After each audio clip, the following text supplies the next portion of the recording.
요나서 3장 1절에서 10절 말씀, 저와 여러분이 한 절씩 교독하여 읽겠습니다. 제가 먼저 읽도록 하겠습니다. 여호와의 말씀이 두 번째로 요나에게 임했습니다. 일어나 저 큰 성읍 니느웨로 가서 내가 내게 전하라.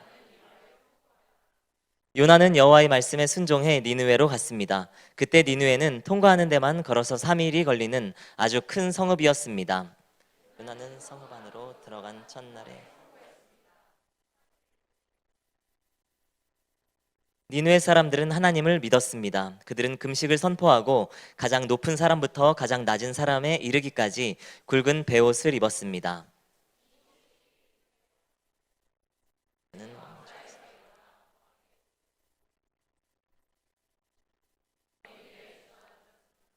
그러고는 니느웨 온 지역에 선포했습니다. 왕과 왕의 대신들의 이름으로 법령을 내리니 사람이든 짐승이든 소든 양이든 어느 누구도 아무것도 입에 대지 말라. 아무것도 먹지도 말고 마시지도 말라.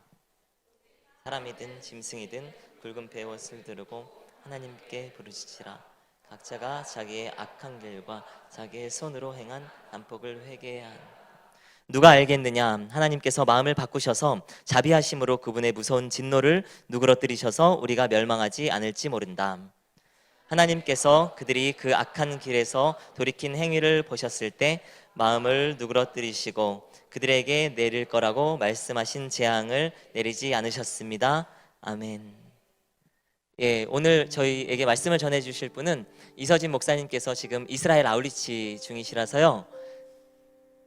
양재 J4U 청년부를 담당하고 계시고 대학 청년부에서 팔방미인으로 예, 죄송합니다. 지금 생각난 거였어요. 예, 소문난 이준인 목사님 앞으로 나오실 때 우리 따뜻한 환영과 감사의 박수로 맞이하시겠습니다.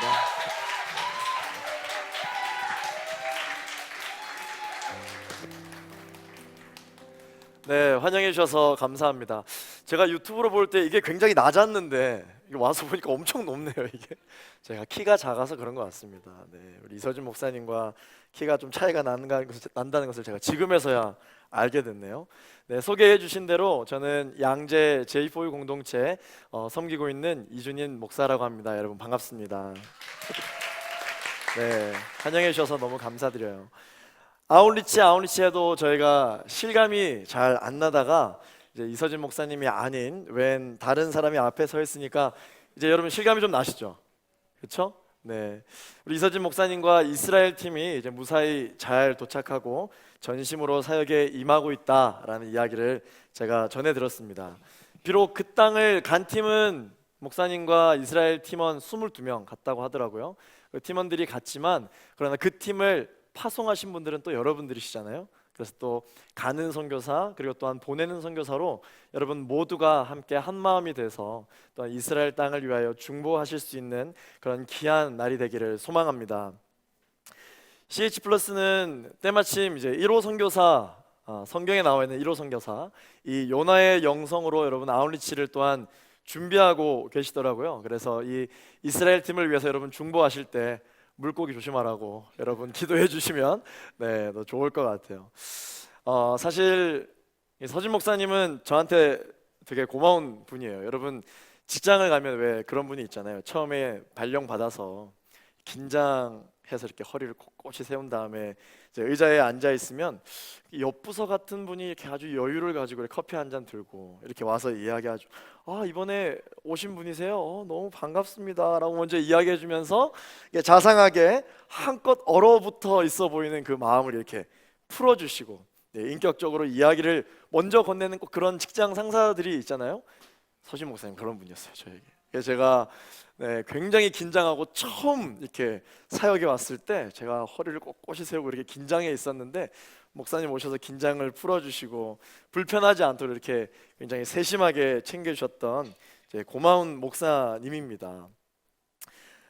이 목사님이 섬기시는 이 귀한 공동체에 제가 설교하게 돼서 너무 감사하고 기쁘긴 한데 한편으로는 너무 부담이 되는 거예요.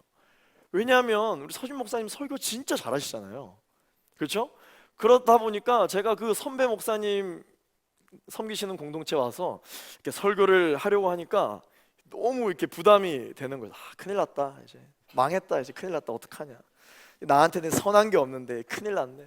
상심된 마음으로 제이포 예배를 마치고 대학로로 이렇게 넘어왔습니다. 오늘 제목이 뭡니까? 제가 딱 상심돼서 왔어요. 큰일 났다. 이거 어쩌면 좋을까? 주님, 어제 말씀을 준비하는데 주님, 저네요. 저한테 주님 하시는 말씀이네요 하면서 위로의 메시지를 주시는 거예요. 그래서 대학로로 오다가 요나가 다시스로 옮겨갔던 것처럼 서빙고로 돌려버리고 싶었어요. 이 핸들을. 반응해 주셔서 감사합니다. 예. 그러나 여러분, 농담이고요. 오늘 우리에게 동일한 은혜를 주시는 분, 이스라엘 팀에게도 은혜를 주시고 또 우리 모든 예배를 드리는 우리 모든 예배자 한 사람 한 사람에게 은혜를 주시는 분은 우리 하나님이신 줄로 믿습니다. 이 예배 가운데 영광 받으신 하나님께 우리 놀라운 세일을 행해달라고 우리 한번 박수로 영광 올려드리도록 하겠습니다. 할렐루야. 사랑하는 여러분, 하나님이 우리와 함께 하십니다. 우리가 앞서서 여러분 요나서 1장과 2장 말씀을 통해서 요나가 어떻게 하나님의 부르심을 받고 또한 사역을 하고 있는지, 어떻게 1호 선교를 또한 준비를 하고 있는지 아마 살펴보셨을 거예요. 니느웨로 가서 심판 메시지를 전하라 라는 이 하나님의 명령을 요나는 거부하고 니느웨로 가지 않고 오히려 다시스로 도망을 가게 되죠. 이 도망가던 요나에게 하나님께서는 폭풍을 보내십니다. 그래서 자신 때문에 이 폭풍이 오게 된 것을 안 요나는 배 밑에 잠을 청하면서 이 상황을 피하려고 해보았지만 결국은 바닷속으로 유기되고 예배하신 물고기 뱃속에 3일간 체류하면서 회개하는 시간을 그렇게 또한 가지게 되죠. 요나가 회개하자 하나님께서는 물고기로 하여금 이 육지에 요나를 토하게 하셔서 이제 요나는 다시 하나님의 미션을 듣는 그런 순간이 이제 요나서 3장 말씀입니다. 우리가 아까 말씀을 읽었지만 1절 2절 말씀을 한 번 더 같이 읽어보겠습니다. 1절 2절 말씀 읽습니다. 시작. 하고 떼게 꾸면 다시 읽겠습니다. 1절부터 시작. 여호와의 말씀이 두 번째로 요나에게 임했습니다. 일어나 저 큰 성읍 니느웨로 가서 내가 네게 전하는 이 말을 선포하여라. 회개를 통해서 새 삶을 얻게 된 이 요나는 두 번째 하나님의 말씀에 순종하기로 결단합니다. 이제 요나가 회개도 하였으니까 두 번째 하나님의 말씀에는 기쁨으로 순종하지 않았을까? 아마 여러분들 그러한 마음이 드실 거예요. 그렇게 죽을 수도 있었던 그런 상황 가운데서 하나님께서 요나를 살려주셨잖아요. 그러면 이제 두 번째 부르시는 이 콜링에 있어서 요나가 기쁨으로 순종하지 않았을까? 아마 여러분 그런 생각을 하실 수 있을 겁니다. 그런데 아니에요. 요나는 순종을 했으나 여전히 마음에 내켜하지 않은 그러한 발걸음을 떼게 되죠. 요나가 이방 니느웨로 가기를 그토록 싫어했던 이유가 있어요. 여러분 그 이유가 무엇인지 아십니까? 이 요나가 이 니느웨 백성들, 아수르 백성들을 그토록 증오했기 때문입니다. 오히려 이 아수르 백성들을 향해서 니느웨 사람들을 향해서 하나님의 말씀을 들을 자격이 없는 사람이다라고 스스로 판단하고 있었기 때문에 이 복음 전파 역시 하고 싶지 않았던 것이었어요. 이 요나는 이 아수르의 수도인 이 니느웨 백성들에게 대해서 어떻게 생각하느냐? 정말 니느웨는 구제불능이다. 구원할 가치조차 없는 완악하고 잔혹한 민족으로 이 요나가 평소에 이 아수르에 대해서 그렇게 여겼기 때문에 하나님께서 비록 가서 복음을 전하라고 하시지만 이 요나는 가서 복음을 전하고 싶지 않아 했어요. 하나님이 명확하게 말씀하신 것이 있었기 때문에 이 순종하는 마음으로 가기는 가지만 여전히 마음 가운데 이 불편함이 있는 상태입니다. 그래서 복음은 전해지되 그들이 구원받지 않았으면 하는 마음이 있는 거예요. 하나님께 선택된 백성은 우리 이스라엘 백성으로 족하다. 저 원수와 같은 아수르를 향해 내가 가서 복음은 전하겠지만 그들이 이 복음을 받아들일 일도 없겠지만 혹시나 복음이라도 받아들인다면 우리가 받고 있는 이 하나님께서 선택된 이 백성이 누리고 있는 이 혜택 저들이 가져가면 안 되는데, 저들이 이것을 누릴 수가 없을 텐데 라는 생각을 가지고 있었던 것이죠. 그 완악한 니느웨가 말씀이 선포될 때 그래 워낙 완악하기 때문에 아무리 말씀이 선포된다 해도 돌아설 일이 없을 거야. 그러나 혹시나 돌아서기라도 해서 우리가 누렸던 이것을 함께 누리게 되면 어떻게 하나? 너무 억울한 것이죠. 마음이 어려운 거예요. 이것이 요나의 진짜 속마음이었습니다. 정말 얼마나 싫어했으면 여러분 이런 생각까지 하게 됐을까요? 그들이 구원받지 않았으면 좋겠다, 그런 생각까지 하게 됐을까요? 이 요나에게 있어서의 이 아웃리치, 니느웨로 가는 이 아웃리치는 정말 가기 싫었던 아웃리치, 정말 하고 싶지 않았던 순종이었습니다. 그렇기 때문에 아웃리치로 가는 그 발걸음이 있었지만 그 마음 가운데 요나는 상심된 마음이 있었던 것입니다. 주님, 꼭 이래야 되냐? 꼭 가야 되냐? 그런 마음이 함께 있었던 것이에요. 우리는 늘 거룩한 아웃리치를 꿈꾸지 않습니까? 아웃리치 하면 은혜가 충만한 곳, 아웃리치를 갔다 하면 우리의 인생이 변화될 것만 같은 그런 기대와 소망으로 가득 차는데, 이 1호 아웃리치를 떠났던 요나의 마음은 여전히 상심하는 마음 가운데 있는 상태예요. 그러나 이 상심된 아웃리치를 통해서도 하나님께서는 과연 일하실 수 있는가? 이 상심된 아웃리치를 통해서 하나님이 어떻게 일하시는지 우리가 오늘 본문을 통해서 함께 살펴보도록 하겠습니다. 첫 번째, 함께 저 따라서 고백하겠습니다. 하나님의 부르심은 차별이 없으며 인격적이십니다. 여러분 아멘이십니까? 우리가 1절 말씀을 보니까 하나님께서 두 번째 말씀하셨다고 했어요. 두 번째 부르셨다. 이 두 번째 부르셨다라고 하는 것은 우리가 알다시피 처음에는 오케이 하지 않았다라는 거죠. 불순종했습니다. 그랬더니 요나서 1장과 2장의 말씀과 같이 그러한 일들을 경험하게 됐던 것이죠. 그런데 여러분, 세상 사람들은 이렇게 첫 부름에 순종하지 않고 첫 부름에 오케이 하지 않으면 당장 어떻게 합니까? 그 사람에 대해서 판단합니다. 이 사람은 자신의 입속을 먼저 챙기는 사람이다, 판단하기 시작합니다. 분석하기 시작합니다. 그러나 우리 하나님은 어떤 분이십니까? 하나님은 불순종한 이력이 있다 할지라도 결코 차별 대우하지 않으시는 분이에요. 오히려 우리의 마음이 준비될 때까지 기다려주시는 인격적인 분이 바로 우리가 예배하고 있는 이 하나님입니다. 오늘 예배하러 오신 우리 청년분들 중에 혹 불순종했던 과거 때문에 여전히 하나님께 새롭게 나아가는 것에 대해서 두려워하시는 마음이 있는 분이 계십니까? 걱정하지 마십시오. 우리 하나님은 여러분들이 여러 번 불순종했다 할지라도 순종하는 그 순간부터 하나님께서는 새롭게 여러분들에게 하나님께서 계획해 놓으셨던 말씀을 예배 가운데 동일한 마음으로 하시는 분이십니다. 그런 분이 우리 하나님이 아니라면 우리는 하나님에 대해서 얼마나 큰 기대를 가질 수 있을까요? 하나님은 한 사람 한 사람을 부르십니다. 부르실 때 어떻게 부르시느냐? 우리 함께 저 따라서 고백하겠습니다. 하나님은 이를 위해 우리를 부르시는 것이 아니라 우리를 위해 이 일로 부르시는 분입니다. 하나님은 일의 성과를 내기 위해서, 그 일을 잘 해결하기 위해서 거기에 탁월한 능력이 있는 자들 한 사람 한 사람을 부른다? 아닙니다. 하나님은 이를 위해 부르지 않으세요. 하나님은 무엇을 위해 우리를 부르시느냐? 나를 위해 부르시는 거죠. 우리를 위해서 이 일에, 이 사역에, 이 아웃리치에 부르신다는 사실을 여러분 꼭 기억하시게 되기를 소망합니다. 아무리 신실한 하나님의 사역자라 하더라도 인간이기 때문에 나약할 수밖에 없습니다. 여러분, 우리가 아웃리치를 준비할 때 당장 우리가 해외를 간다거나 국내를 가는 것만이 아웃리치가 아닙니다. 당장 저 문을 열고 나서는 순간부터 우리는 아웃리치예요. 인생의 아웃리치, 직장 아웃리치, 가정의 아웃리치, 캠퍼스 아웃리치, 모든 순간이 아웃리치입니다. 여러분, 그 순간부터 그 아웃리치 상황 가운데 우리가 필요한 것은 무엇이냐면요, 나는 연약하다, 나는 죄인이다, 주님이 없이 나는 살 수 없는 존재이다 라는 것을 인정하는 거예요. 실패할 수 있죠. 성령 충만을 경험한 사람이라도요 넘어질 수 있습니다. 장성한 어른, 여러분 정말 올림픽에서 금메달을 따는 그런 육상 선수들도 길을 가다가 돌부리에 걸려 넘어질 수 있습니까? 없습니까? 있어요.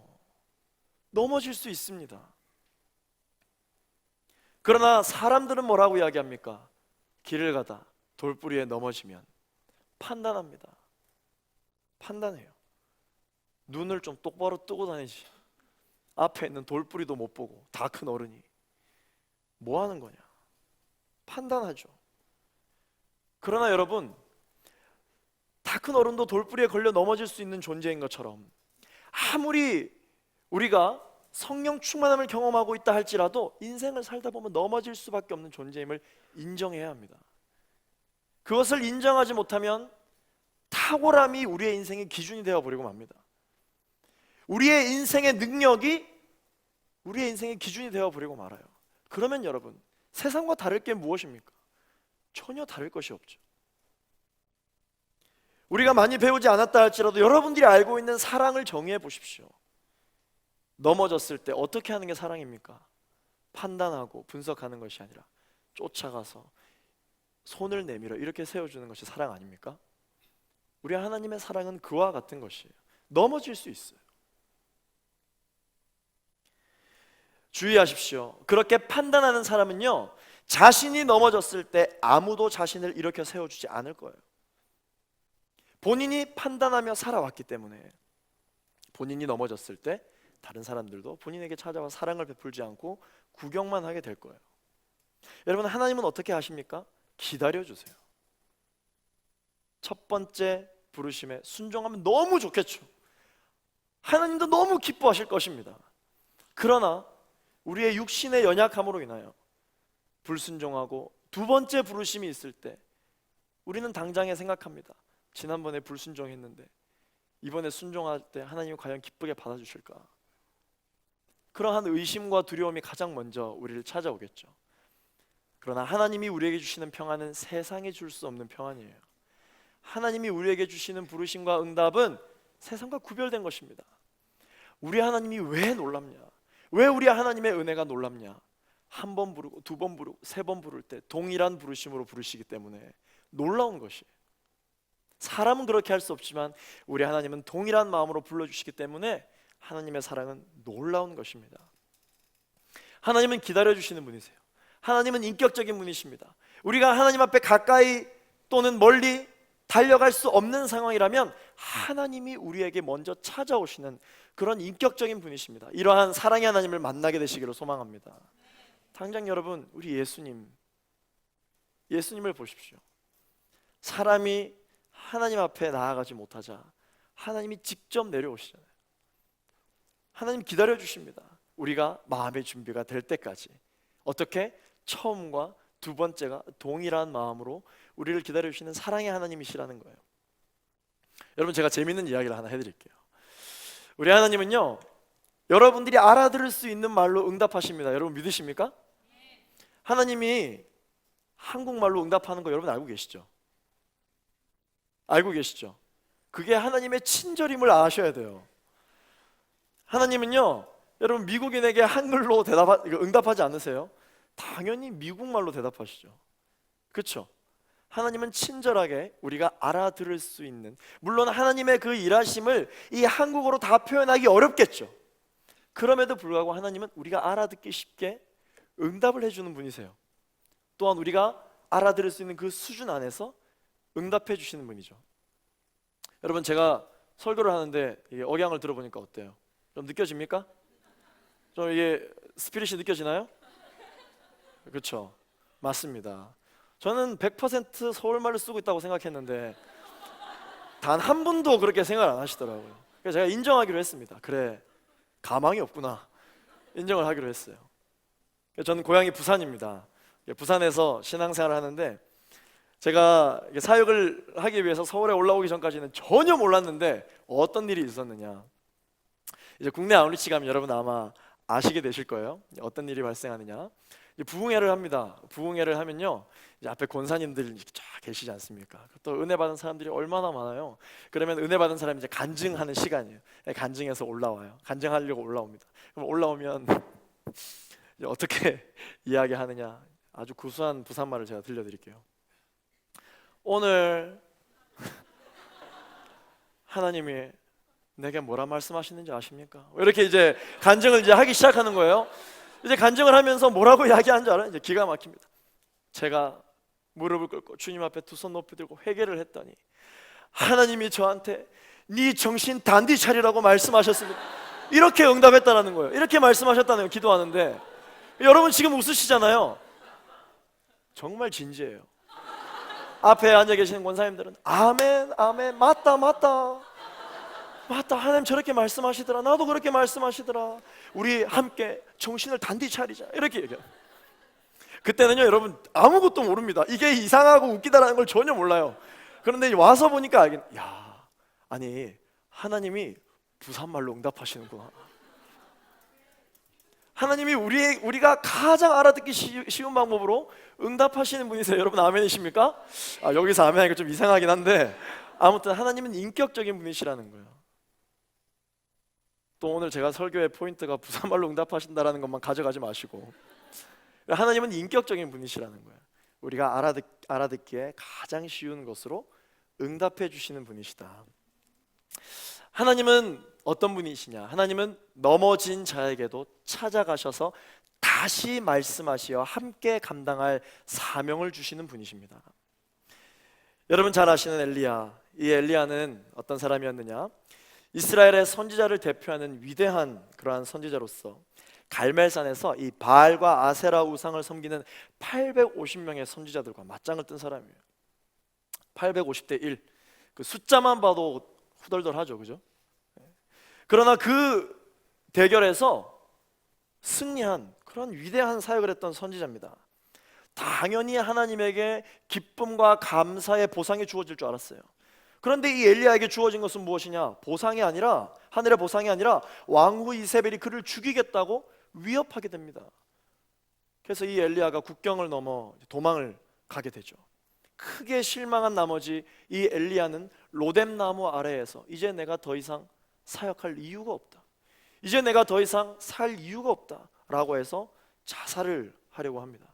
열왕기상 19장 10절 말씀 우리 같이 한번 읽어보겠습니다. 시작. 엘리야가 대답했습니다. 저는 만군의 하나님 여호와를 매우 열심으로 섬겼습니다. 그러나 이스라엘 자손들이 주의 언약을 버리고 주의 제단을 부수며 주의 예언자들을 칼로 죽여서 이제 저만 혼자 남았습니다. 그런데 저들이 이제는 제 목숨까지 빼앗으려 합니다. 이때 하나님은 엘리야를 실패자로 단죄하지 않았습니다. 하나님이 어떻게 역사하시는지를 너가 눈으로 보았음에도 불구하고 지금 너가 뭐 하는 짓이냐? 그러고도 네가 하나님의 사랑을 입고 하나님의 말씀을 대언하는 그런 선지자라고 이야기할 수 있냐? 그렇게 단죄하지 않으셨습니다. 불순종한 선지자라고 매도하지 않으셨어요. 어떻게 하셨느냐?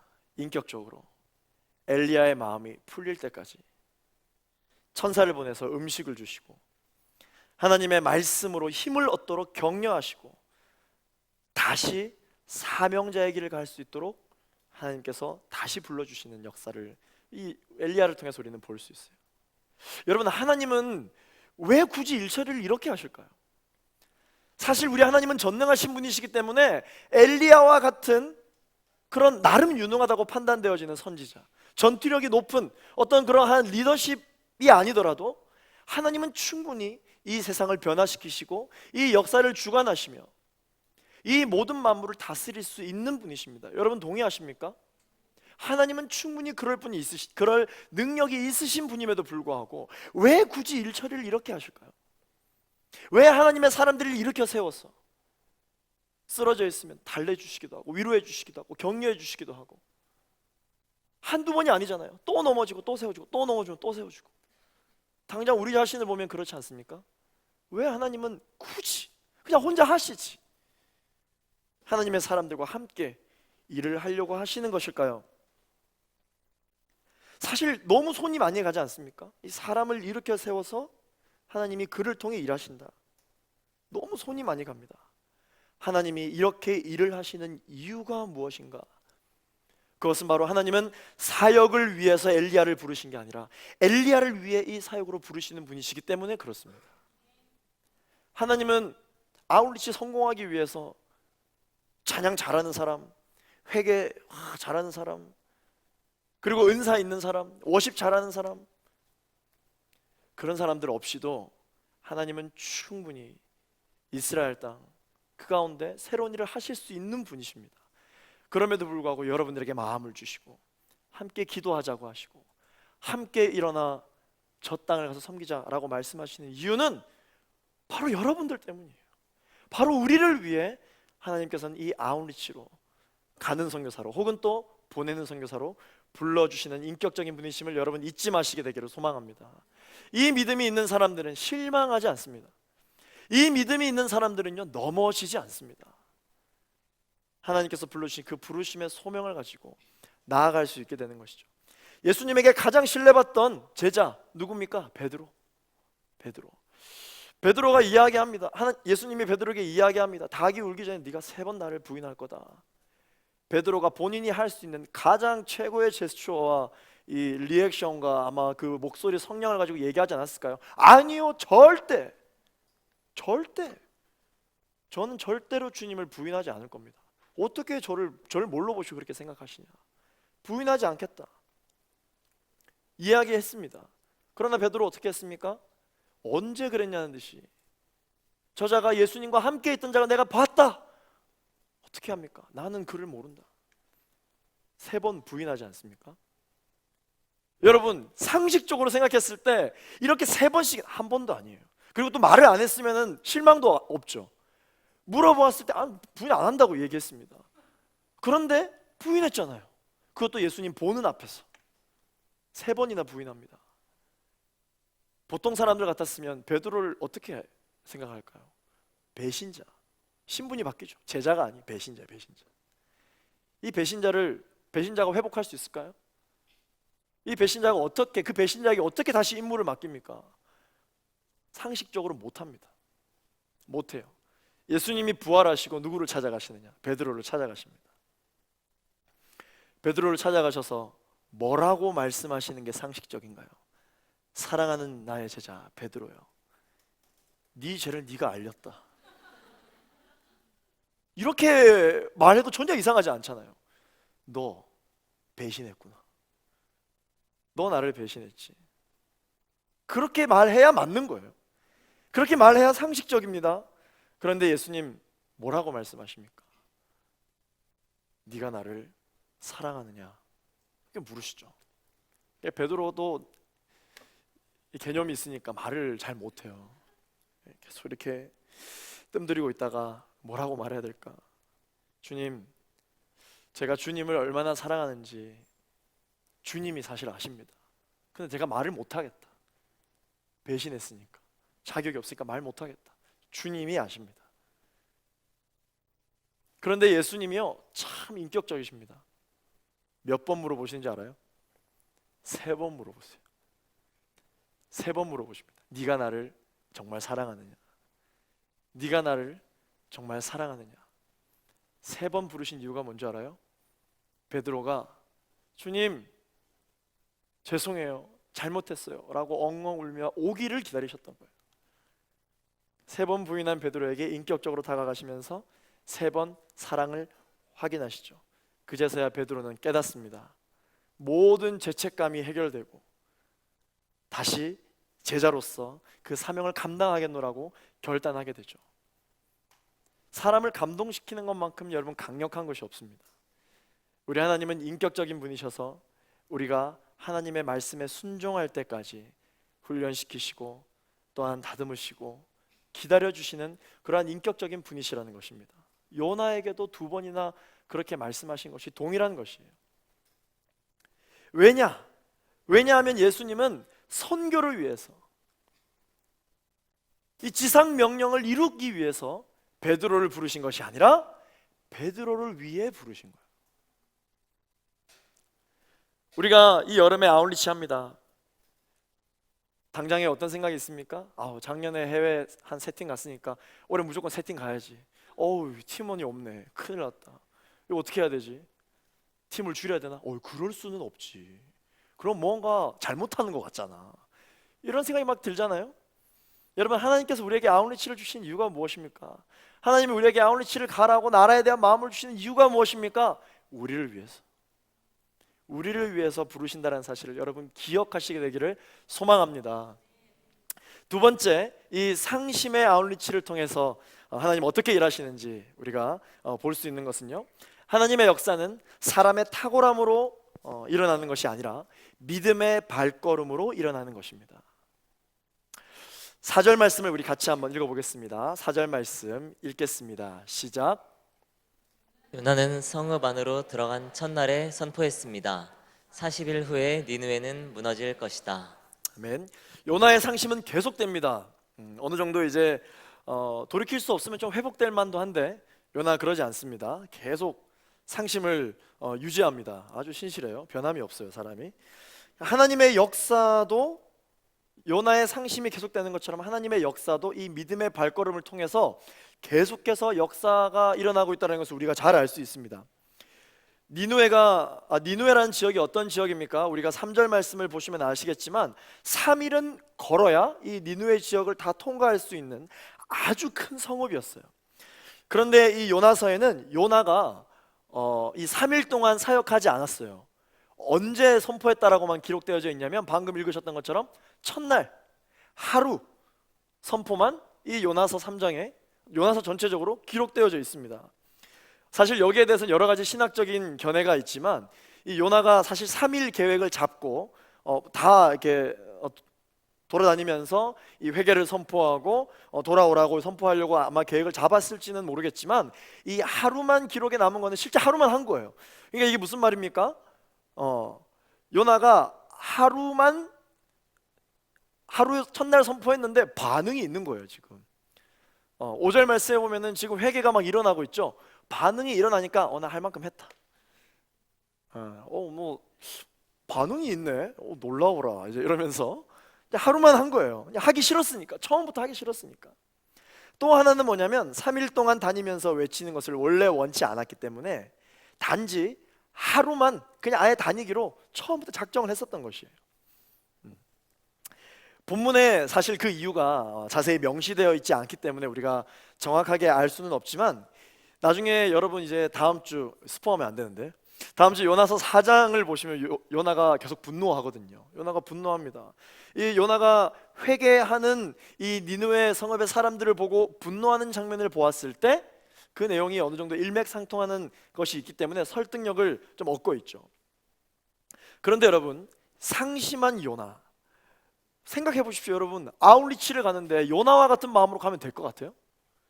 이스라엘 지금 아웃리치를 갔잖아요. 분명히 이제 아웃리치를 출발하기 전에 여기 앞에 나와서 뭐 이렇게 사역합니다. 기도해 주십시오. 분명히 이렇게 이야기했을 텐데 요나, 예를 들어서 팀장이 요나였으면 뭐라고 얘기할 것 같아요? 한 뭐 일주일 갔다 오는데요. 그냥 하루만 하려고요.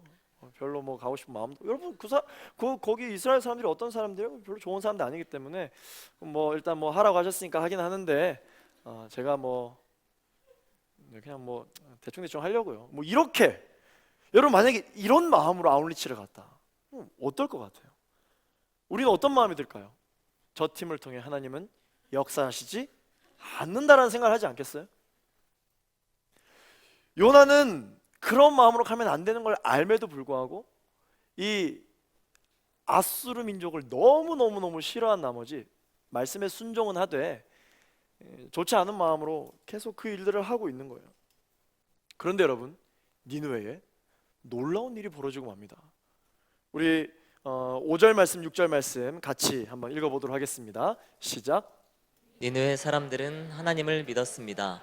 그들은 금식을 선포하고 가장 높은 사람부터 가장 낮은 사람에 이르게까지 굵은 베옷을 입었습니다. 이 소식이 니느웨 왕에게 알려지자 그는 왕좌에서 일어나 왕의 옷을 벗고 굵은 베옷을 두른 뒤 잿더미 위에 주저앉았습니다. 여러분, 하나님께서 명령하셨기 때문에 하라고 해서 한 것뿐인데 사실 니느웨의 마음은 없었는데 아웃리치에 가서 여러 가지 사역의 성과를 내기 위한 그런 탁월한 마음이 없었어요. 그런데 여러분, 어떤 일이 일어납니까? 회개가 일어나기 시작했어요. 회개가 일어나기 시작했어요. 의아하죠? 이상합니다. 40일 이후에 니느웨가 무너질 것이다 이 한마디 하고 오라고 해서 그건 뭐 어렵습니까? 알겠습니다. 제가 가서 하겠습니다. 뭐 그 사람들이 내 말을 듣든 말든 그냥 뭐 주님이 얘기하셨으니까 이제 그 물고기에서 이제 나오기까지 했으니까 이제 이것까지 순종 안 하면 안 되니까 그냥 알겠습니다, 하겠습니다. 상심된 마음으로 가서 이야기합니다. 들으라 니느웨 사람들이여, 40일 이후에 니느웨가 무너질 것이다. 이렇게 얘기를 했을까요? 뭐 잘 모르겠지만 완전 아무 마음 없이 형식적으로 이야기를 했을 거예요. 그런데 니느웨 사람들이 하나님을 믿어버렸습니다. 회개가 일어나기 시작했습니다. 금식까지 합니다. 이제는 왕까지 나서서 갖추기고 할 것 없이 다 굵은 베옷을 입히고 국가적으로 회개 금식 기도 운동에 들어서게 돼요. 좀 분위기와는 안 맞지만 제가 이 구절을 읽으면서 웃었어요. 가축에 굵은 베옷을 입혔네. 그때부터 이 팻이 유행했나? 좀 웃겼어요. 아무튼 이 왕은 그만큼 간절했던 것이죠. 니느웨 백성들은 그만큼 간절했던 것입니다. 살아있는 모든 존재에게는 다 이 기도 운동에 참여시켰던 거예요. 조금이나마 가능성이 보이면 다 투입시킨 것이죠. 비록 이 요나라는 사람이 어떤 사람입니까? 이 니느웨 사람들 입장에서 봤을 때 이 요나라는 사람이 어떤 사람이에요? 자기들보다 작은 나라 사람이란 말이죠. 자기들이 압제해왔던 그러한 민족의 한 지도자란 말이죠. 서쪽의 작은 나라 이스라엘에서 온 선지자예요. 자신의 니느웨 사람들도 아닙니다. 이스라엘에서 온 선지자인데 이 니느웨 사람들이 여호와를 알았느냐? 전혀 알지 못했던 사람들입니다. 그런데 이 이스라엘 백성들에게 하나님께서 어떻게 역사하셨는지는 소문을 들어 알고 있어요. 그렇기 때문에 이 요나가 와서 그렇게까지 이야기하는 모습을 보고 그냥 넘길 수가 없는 것이에요. 저 요나가 물고기 배에 있었다는 것도 소문을 들어서 알고요. 이 이스라엘 백성들이 출애굽에서 그 수많은 기적과 이사를 보고 그 이적을 경험하고 하나님의 보호하심 가운데 있다라는 소문을 들어 어느 정도는 알고 있습니다. 여호와 하나님이 어떤 분이신지에 대해서는 자세히 알지 못한다 할지라도 그러한 소문은 어느 정도 들어 알고 있기 때문에 믿지 않는 사람들이요, 이 구원에 대한, 복음에 대한 청산유수와 같은 그렇게 누가 들어도 설득될 만한 그러한 말의 기술들로, 말의 스킬들로 많은 사람들의 눈물을 쭉 뽑아낼 수 있는 그러한 복음의 시나리오로 여러분 복음이 전해지는 것이냐? 절대 그렇지 않습니다. 복음은 어떻게 전해지는 것이냐? 하나님의 주권적인 역사입니다. 절대 사람의 탁월함으로 복음이 전해지지 않습니다. 당장 여러분, 우리를 한번 보시죠. 여러분 한번 스스로를 보세요. 한번 생각해 보십시오. 누가 나에게 복음을 전해줬지? 아마 여기 여러분 한 사람도 빠짐없이 누군가는 여러분들에게 복음을 전해줬기 때문에 우리가 지금 여기 이 자리에 있잖아요. 모태신앙인 사람들, 뭐 부모님께서 전해주셨다거나, 아니면 친구, 아니면 그냥 못 모르고 친구 따라갔는데 나를 위해 그렇게 헌신해 주셨던 그 어린 시절의 그 선생님, 어떤 전도사님, 어떤 목사님, 어떤 장로님, 어떤 멘토님, 그런 분들로 인해서 우리가 다 복음을 받아들이고 이 자리에 있지 않습니까? 솔직히 한번 생각해 보세요. 그분들의 설득으로 여러분 복음을 받아들이셨나요? 그분들이 여러분들에게 어떠한 그러한 감동을 받을 수밖에 없는, 설득이 될 수밖에 없는 그러한 복음의 설명으로 인하여 우리가 지금 여기 다 있나요? 그렇지 않을걸요. 아마 여기 있는 여러분들 대부분이 한 사람 이상씩은 속썩이었던 기도 제목들이었을 것입니다. 당장 저만 봐도 그렇습니다. 지금 목사가 되어 있지 않습니까? 목사가 되어 있기 때문에 여러분 아마 그렇게 생각하실 거예요. 저분은 어려서부터 기도와 말씀에 전무하며 항상 말씀을 암송하고 수많은 그러한 사람들로 타의 모범이 됐던 그런 분이지 않을까. 그런 사람은 목사 잘 안 됩니다. 어떤 사람이 목사 되느냐? 야, 뭐 저런 애가 다 있지? 교회는 왜 오는 거야 도대체? 그런 사람들이 있죠. 저 역시 마찬가지. 저는 선생님들과 농담 따먹기 하는 게 그렇게 좋았어요. 그렇게 재밌었습니다. 그래서 선생님이 나름 여러분 여기 순장님들 열심히 수모임 준비해 가시잖아요. 제가 학창 시절 때 저를 이렇게 양육해 주셨던 선생님도 정말 이 그 교재에, 공과 교재에 빈칸이 없을 정도로 열심히 준비해 주셨어요.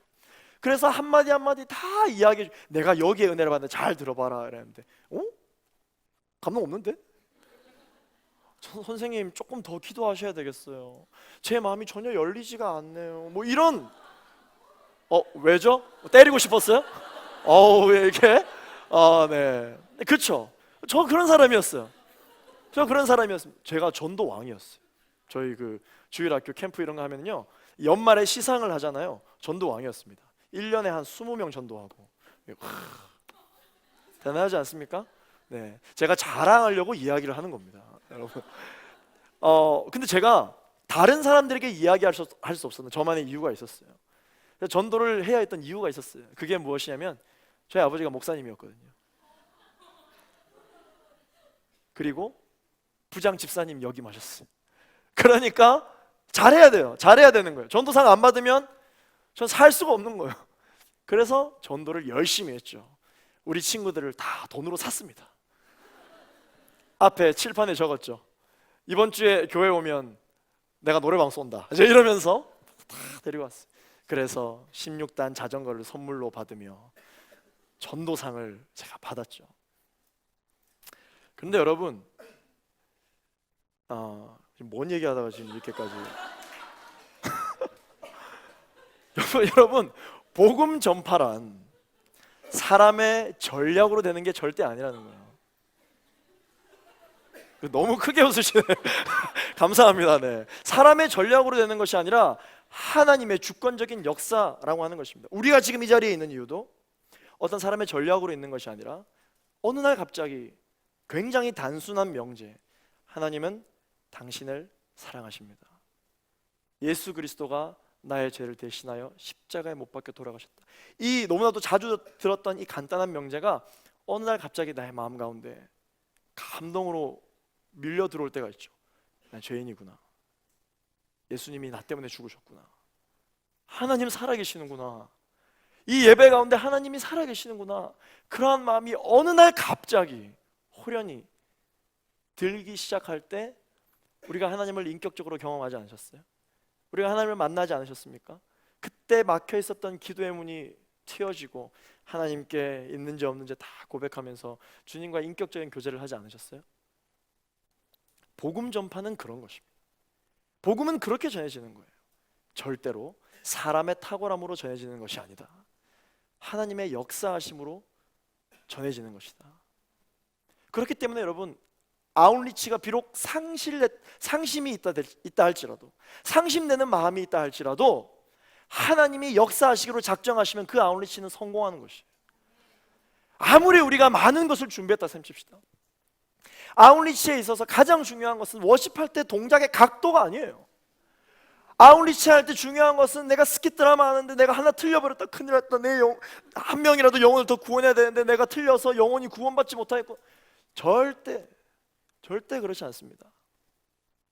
아웃리치를 다녀오면서 여러분들, 우리가 남기고 와야 하는 것은요, 성과가 아닙니다. 성적이 아니에요. 탁월함이 아닙니다.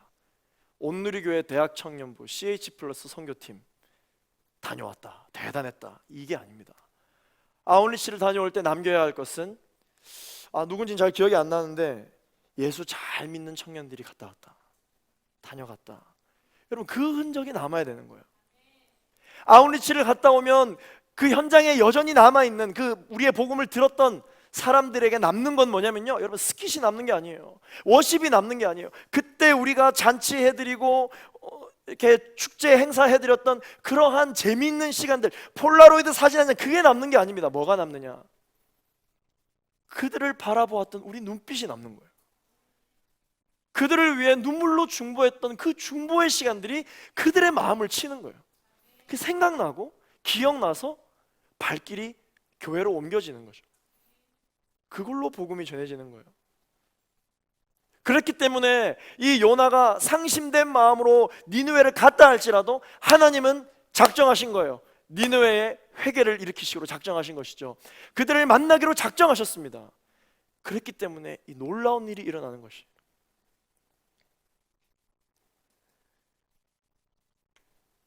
세 번째, 상심의 아웃리치 가운데 하나님 여전히 어떻게 일하시는가? 우리 모두는 날마다 이 복음을 외칠 때 하나님은 그 복음을 들어 쓰시는 분이시라는 것입니다.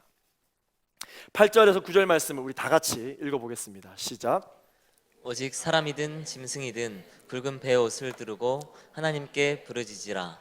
각자가 자기의 악한 일과 자기의 손으로 행한 난폭을 회개해야 한다. 누가 알겠느냐? 하나님께서 마음을 바꾸셔서 자비하심으로 그분의 무서운 진노를 누그러뜨리셔서 우리가 멸망하지 않을지 모른다. 여러분 한번 따라서 고백해 보겠습니다. 누가 알겠느냐? 여러분 이것은 사실 요나가 한 말이 아니죠. 그 니느웨 왕이 한 말입니다. 누가 알겠느냐? 여러분 복음의 현장은 아무도 몰라요. 하나님께서 어떻게 역사하실지, 우리 팀 가운데 어떠한 문제들이 직면될지 아무도 모릅니다. 그렇기 때문에 아웃리치를 준비할 때 있어서 가장 필요한 것이 뭐냐면 기도예요. 기도입니다. 기도가 없는 아웃리치가 성공했다? 기적이에요. 기도가 채워지지 않았던, 충분히 채워지지 않았다라고 판단되어진 아웃리치에서 어떤 선한 일이 일어날 수 있을까요? 그러나 비록 좀 준비가 부족하더라도, 좀 탁월성은 떨어지지만 기도로 완전 무장된 그 아웃리치는요, 엄청난 성과가 있어요. 엄청난 열매가 있는 것입니다. 지금은 아웃리치 기간이고, 또한 여러분 이번 상심의 아웃리치라서 이 아웃리치를 주제로 다루고 있지만 우리의 인생도 마찬가지입니다. 우리의 인생이 아웃리치잖아요. 우리의 인생이 아웃리치예요. 저 문을 열고 나서는 그 순간부터가 중요합니다. 여기서 예배하는 거 누가 못합니까? 여기서 기도 주여 주여 주여 누가 못해요? 다 합니다. 그러나 저 문을 열고 나서는 순간부터 내가 있는 그 자리에서 주여 주여 주여 기도하며 예배를 지키는 것은 너무 어렵죠. 너무 어렵습니다. 여러분, 이 아웃리치는 기도가 있을 때 이루어지는 것처럼 우리의 인생의 아웃리치, 또는 여러분들이 앞으로 가게 될 해외와 국내 아웃리치, 그 가운데 역사하시는 분은 하나님이시라는 사실을 여러분 잊지 않으시게 되기를 예수 그리스도 이름으로 축원합니다.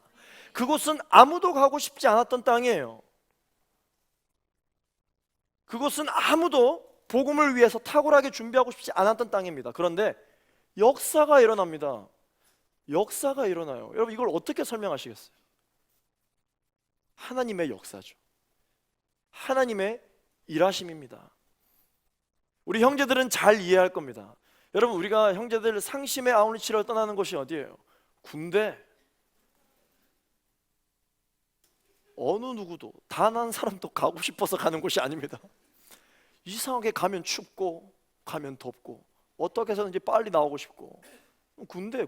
여기는 어느 누구도 가고 싶지 않아요. 모든 사람이 상심된 마음으로 갑니다. 근데 거기 교회가 있어요.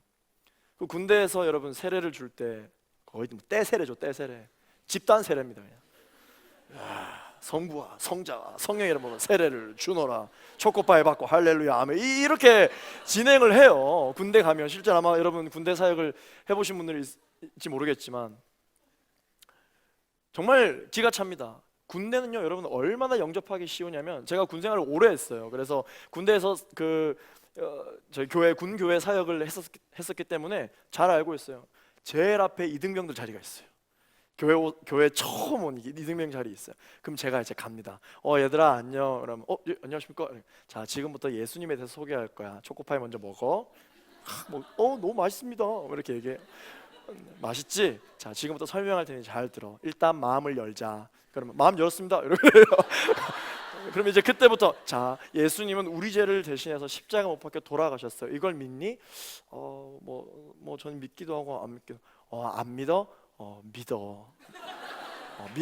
나 중이잖아. 나 계급 높잖아. 믿어. 너 이등병이야. 생각을 하면 안 돼. 생각하지 말고 믿어. 예 알겠습니다. 믿겠습니다. 그래. 자 예수님이 십자가 못 박혀 돌아가셨어. 아멘 해봐. 아멘. 바로 이렇게 영접을 합니다. 그렇게 해서 그렇게 해요. 그러면 이제 여러분 군대는 전도하면은 100%예요. 100%로 어디까지 가냐? 영접 기도까지 가요. 끝까지 갑니다. 그러고 이제 세례를 베풀겠다고 신청하라 그럽니다.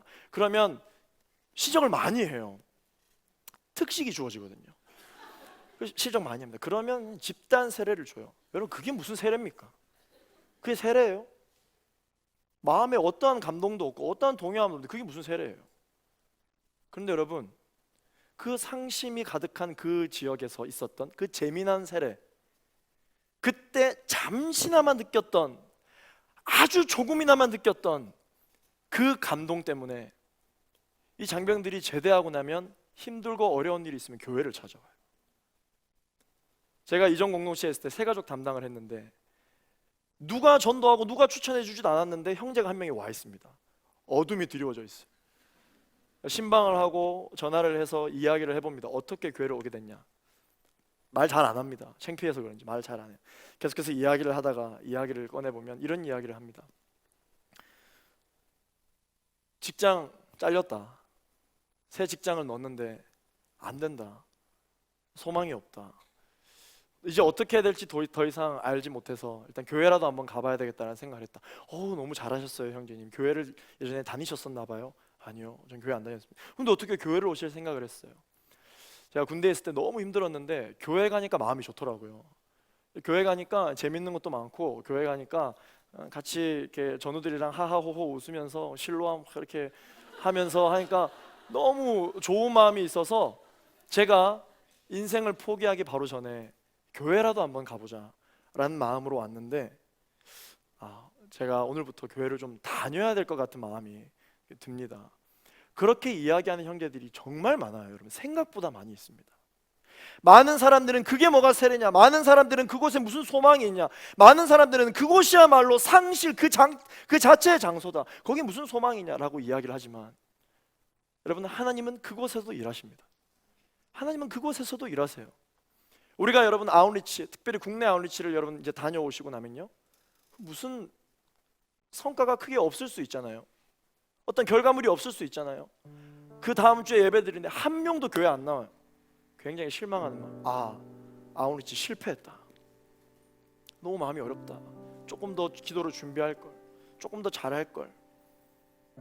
그러한 마음이 있을 수 있는데, 여러분, 여러분들이 전한 복음은요, 제가 단언컨대 단 하나도 땅에 떨어지지 않습니다. 단 하나도 그냥 허공에 날아가지 않아요. 왠 줄 알아요? 나는 심었고 아볼로는 물을 주었으되 오직 자라나게 하시는 분은 하나님이시니라. 여러분들이 그곳에 가서 씨앗을 심잖아요. 여러분들 그곳에 가서 마사지 해드리고 그곳에 가서 사랑의 눈빛으로 전하잖아요. 여러분들이 아웃리치에 가 있는 그 기간 동안 그 사람 마음 가운데 변화가 없었을 뿐이지, 그것은 아주 자그마한 복음의 씨앗으로 심겨져서 그 영혼이 정말 인생의 힘들고 어려움을 경험할 때 씨앗이 새싹을 다 틔우는 것처럼 소망의 메시지가 되는 거예요. 뭐가? 여러분들의 그 사랑의 눈빛이, 여러분들이 한 방울 한 방울 흘렸던 그 땀방울이 그들에게는 소망의 새싹이 되는 거예요. 그래서 그들은 교회를 찾아가게 될 줄로 믿습니다. 교회를 찾아가지 못하더라도, 너무 부끄러워서, 너무 연약해서 어떻게 해야 될지 몰라서 교회를 나갈 용기가 없다 할지라도, 그가 인생을 마감하기 직전에 교회를 떠올리게 돼요. 연약해서 정말 내 힘으로는 아무것도 할 수 없구나라는 생각이 들 때, 누군지는 모르겠지만 자신의 휴가 다 반납하고 그렇게 더운 그 태양볕에 우리 집 문을 두드리고 나한테 복음을 전해줬던 그 어떤 청년, 그 청년은 도대체 뭐 때문에 왔을까? 내가 문전박대했었는데 왜 왔을까? 그 생각 하나 나는 거예요. 그 생각이 하나 나는 것이죠. 만약 이 선교가 어떠한 성과를 내야 한다면요, 대한민국은 이렇게 많은 교회가 세워질 수 없었습니다. 여러분 잘 아시는 토마스 선교사님 어떤 분이십니까? 영국 선교사 입장에서 실패한 선교사예요. 그가 조선 땅으로 가기 위해서 영국 선교에서 얼마나 많은 돈을 플로잉하고 얼마나 많은 백값을 지원해 줬겠어요. 또 토마스 선교사님은 얼마나 많이 준비했겠습니까? 근데 그분이 어떻게 됐어요? 이 땅에 오셔서 땅을 밟고 뭔가 해보지도 못하고 참수당하셨잖아요. 이게 영국 선교에 다시 보고가 됐겠죠. 어떻게 보고가 됐을까요? 아무것도 못하고 사망했다. 이제 저 땅을 과연 우리가 또 가야 될까? 실패한 아울리치, 상심의 아울리치로 기록에 남았을 것입니다. 그런데 그때 그 토마스 선교사님이 자신의 목이 참수되기 바로 직전에 건넸던 한 권의 성경책, 그 한 권의 성경책 때문에 우리가 지금 이렇게 예배를 드리고 있는 거잖아요. 너무 감사하지 않습니까? 하나님 어떻게 이렇게 일하실 수 있을까요? 상식을 넘어선 하나님의 역사. 아무리 아울리치가 상심이 가득한 아울리치라 할지라도, 아무리 우리의 아울리치가 좀 부족하다 할지라도 그 아울리치를 들어 쓰시는 분이 전능하신 분이시기 때문에 우리의 아울리치는 날마다 승리인 것입니다. 우리의 아울리치는 날마다 성공하는 것이에요.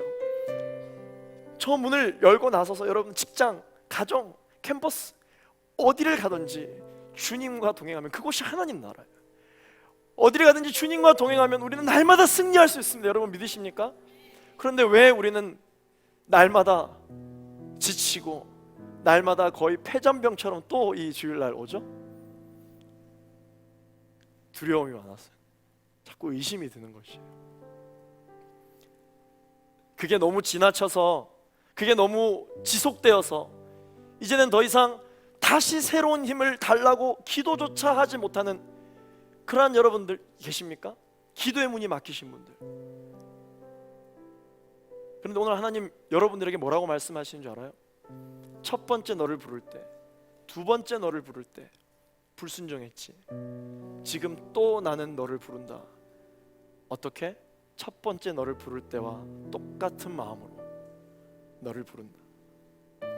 하나님 그렇게 우리와 함께 해주시는 분이십니다. 이 사랑의 하나님을 여러분 경험하시게 되기를 소망합니다. 결과를 보지 못했다고 해서 낙심하거나 상심하지 마십시오. 하나님께 내어 맡겨드리십시오. 그러면 그분이 하실 것입니다. 여러분 믿으십니까? 우리 함께 이 시간 말씀을 기억하면서 한번 기도하였으면 좋겠습니다. 상심의 아울리치, 내 인생 자체가 상심, 내 인생 자체가 소망이 없습니다. 내가 뭘 할 수 있는가? 나는 나름 최선을 다해서 많은 것을 할 수 있다라고 생각했으나 내가 이 저 문만 열고 나서면 할 수 있는 게 아무것도 없는데 내가 과연 많은 사람들에게 선한 영향력을 끼칠 수 있는 그리스도인으로 내가 살아갈 수 있는가? 여러분 우리가 하는 게 아니라 하나님이 하시는 것입니다. 내가 하는 것이 아니라 하나님이 하시는 것입니다. 우리는 그저 날마다 동일하게 처음, 두 번째, 세 번째, 네 번째, 다섯 번째, 여섯 번째, 일곱 번째, 여덟 번째, 아홉 번째, 열 번째 그 어떤 순간에도 동일하게 우리를 부르시는 그 하나님을 의지하며 나아갈 때 우리는 날마다 새로워지는 줄로 믿습니다. 그 하나님을 의지하며 나아가게 되기를 소망합니다. 나사렛 예수 그리스도를 명하노니 모든 두려움이 떠나갈지어다. 나사렛 예수 그리스도를 명하노니 모든 의심의 영이 떠나갈지어다. 주님 나를 만나 주옵소서. 주님 나를 인격적으로 붙들어 주옵소서. 주님과 교제하기를 소망합니다. 주님 나를 기억하여 주옵소서. 우리 주여 한번 부르시고 기도하겠습니다. 주여,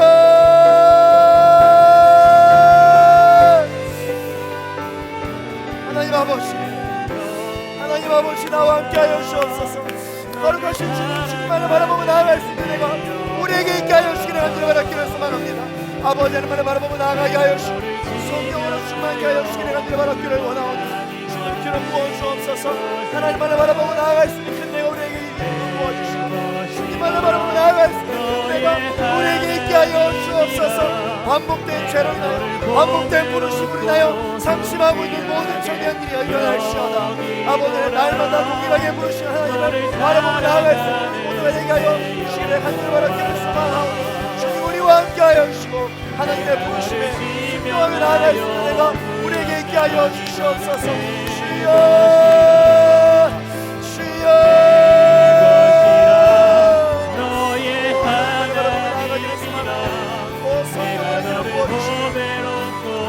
바라보고 나아갈 수 있는 그에게 하늘에 바라기를 소망합니다. 주님 기름 부어 주시옵소서.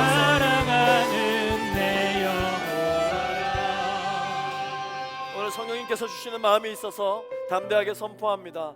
반복된 부르심에 순종하지 못해 기도의 문마저 막혀 더 이상 회복을 꿈꿀 수조차 없이 무너져 있는 청년들 있습니다. 오늘 하나님 그 청년들에게 마음의 문을 두드리고 계십니다. 나는 처음 너를 부를 때와 수많이 불렀던 지금 이 순간도 동일한 마음으로 너와 함께하고자 하는 마음으로 너를 부른다. 나는 너를 부른다. 하나님, 우리가 어떻게 살아야 합니까? 하나님, 우리가 무슨 일을 하며 살아야 됩니까? 하나님, 어떻게 살고 어떠한 삶의 예배를 올려드리는 것이 하나님 마음에 합한 자들이 될 수 있는 겁니까? 하나님께서 기뻐하시는 삶을 살 수 있는 것입니까? 우리가 어떻게 해야 합니까? 얼마나 더 탁월해야 합니까? 어때야 주님 나를 사용하시겠어요? 이러다가는 주님 나 안 쓰실 것 같아. 이러다가는 이제 내가 마지막 희망을 가지고 있던 주님께마저도 버림받을 것만 같은 그러한 마음 가운데 사로잡혀 있는 분들 계십니까? 오늘 주님 말씀하십니다. 사랑하는 아들아, 사랑하는 딸아, 나는 그 어떠한 탁월한 예배를 원하는 것이 아니라 나는 바로 너의 예배를 원한다. 나는 너의 마음을 원해. 나는 너의 진정성이 있는 예배를 원한다라고 주님께서 말씀하여 주십니다.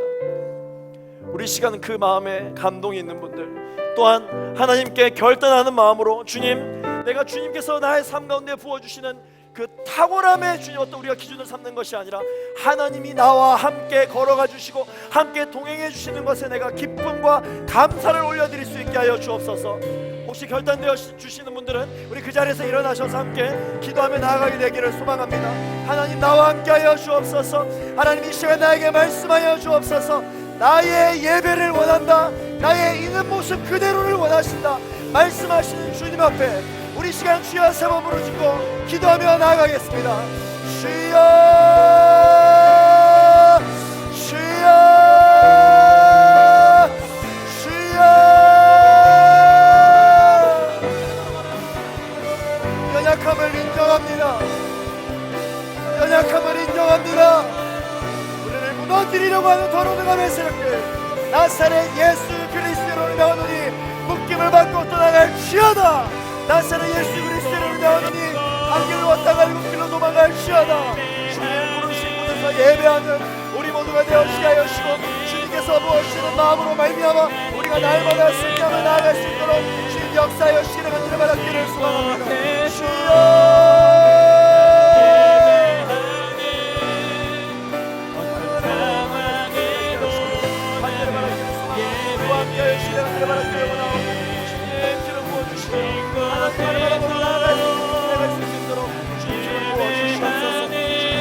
아버지를 말 높일 수 있는 내가 있게 하여 주시는 간절히 바라기를 소망하오니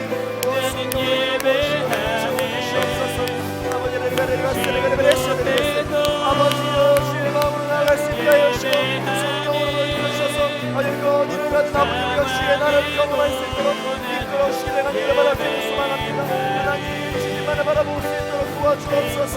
성령으로 역사하여 주옵소서. 아버지 하나님 주님만을 바라보고 나아갈 수 있게 하여 주옵소서. 성령님을 의지합니다. 성령이 아버지를 인도하며 환영합니다. 주 나의 인생 가운데 함께하여 주시고 성령으로 주님께서 내가 있을 수 있도록 아버지를 역사하여 주시기를 간절히 바라기를 소망합니다.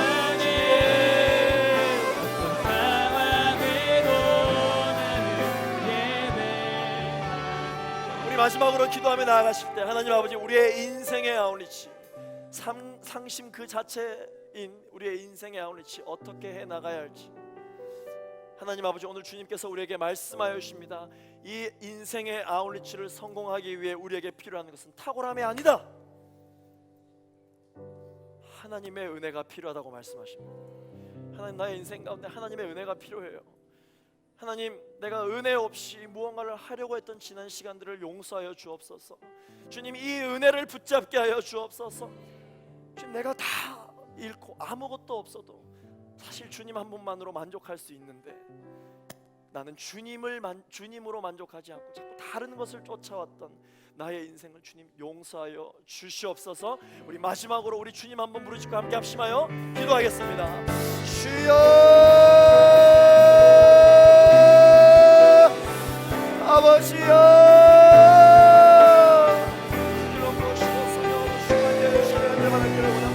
아버지 하나님의 마음으로 나아갈 수 있는 내가 있게 하여 주시고 성령으로 주님의 내가 있게 하여 주시기를 간절히 바라기를 원하오니 우리의 우리의 마음 가운데 주의 성령을 기름 부어 주시옵소서.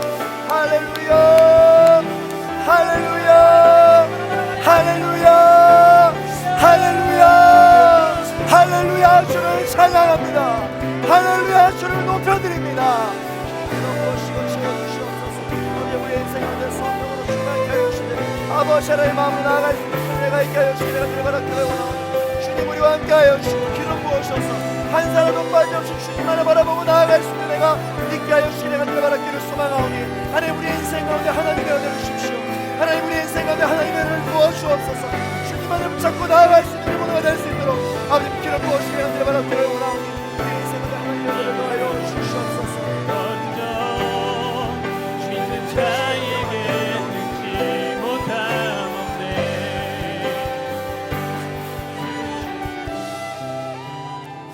하나님 아버지, 이 세상에 우리가 의지해야 할 것이 너무나도 많이 있지만 그러나 하나님 이 시간 결단하며 나아갑니다. 그것을 의지하지 아니하고 눈에 보이지 않을 정도로 주님 우리가 붙잡는 것이 때로는 너무 연약할지도 모르겠지만 그러나 그 연약함은 우리가 붙잡고자 하는 그 연약함은 바로 이 온 세상 만물을 주관하시고 다스리시며 창조하신 하나님께 영광 올려드리는 그 영광인 줄로 믿습니다. 하나님 기도 없이 인생을 살아가지 않게 하여 주옵소서.